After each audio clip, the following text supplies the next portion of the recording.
Introduction. You are visiting your grandparents in your native village. However, this visit of yours is quite different from the previous visits. This time you see that the lake, pond and wells have all dried up. The land is parched. Villagers have to walk more than 10 kilometers to get potable water. There is unhappiness everywhere. You wonder if water availability on earth can be increased. In this lesson, we will discuss the precious resource, water, in detail.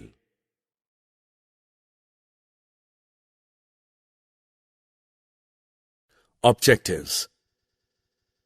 At the end of this lesson, you will be able to learn some facts about availability of water on earth, list the different forms of water, understand the importance of groundwater, define water table, list the factors that lead to the depletion of water table.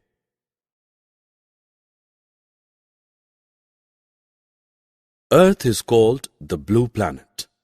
Can you guess the reason? Yes.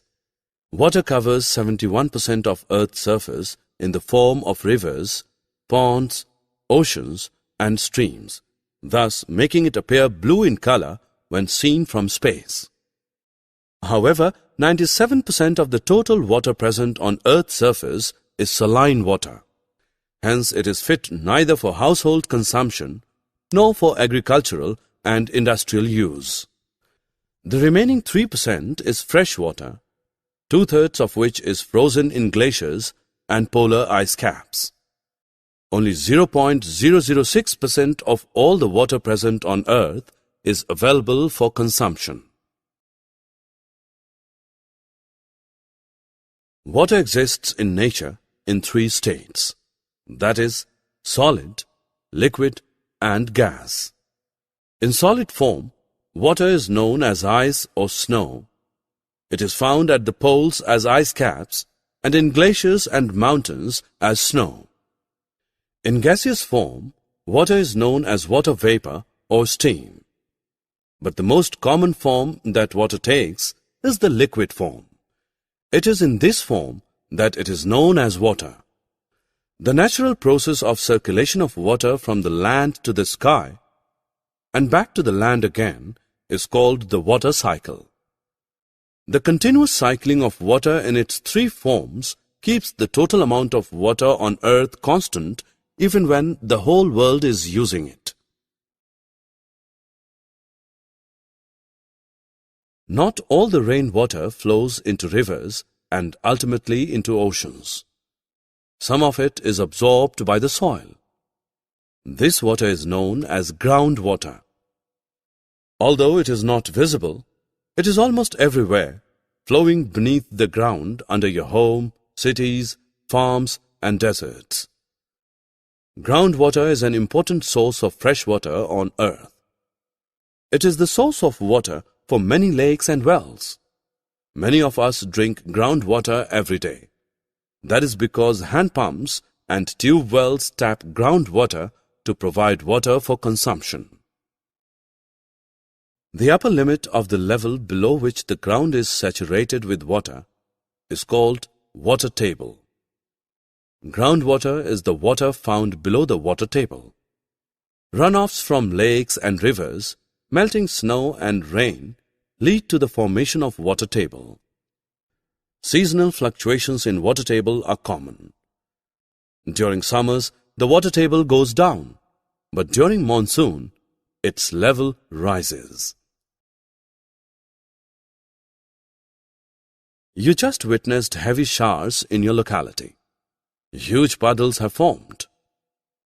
A few hours later, the puddles are nowhere to be seen. Where has all the water disappeared? It has seeped into the ground. This process of water seeping into the ground is called infiltration. Groundwater gets recharged by this process. Large deposits of groundwater stored between layers of hard rock beneath the water table are known as aquifers. Water in aquifers is usually pumped out by digging wells at locations where the water table is close to the surface of the ground. Water drawn from the groundwater gets replenished by seepage of rainwater. The water table does not get affected as long as we draw as much water as is replenished by natural processes. However, water table may go down if the water is not sufficiently replenished. This may happen due to many factors such as increasing population, rapid growth of industries, agricultural activities, scanty rainfall, and deforestation. Summary. Let us summarize what we have learned. Water covers 71% of Earth's surface. Only 0.006% of all the water available on Earth is fit for consumption. Water exists on Earth in three forms: solid, liquid, and gas. The rainwater absorbed by soil is known as groundwater. Groundwater is an important source of fresh water on Earth. The upper limit of the level below which the ground is saturated with water is called water table. The process of water seeping into the ground is called infiltration. Large deposits of groundwater stored between layers of hard rock below the water table are known as aquifers. Indiscriminate use of water leads to depletion of the water table.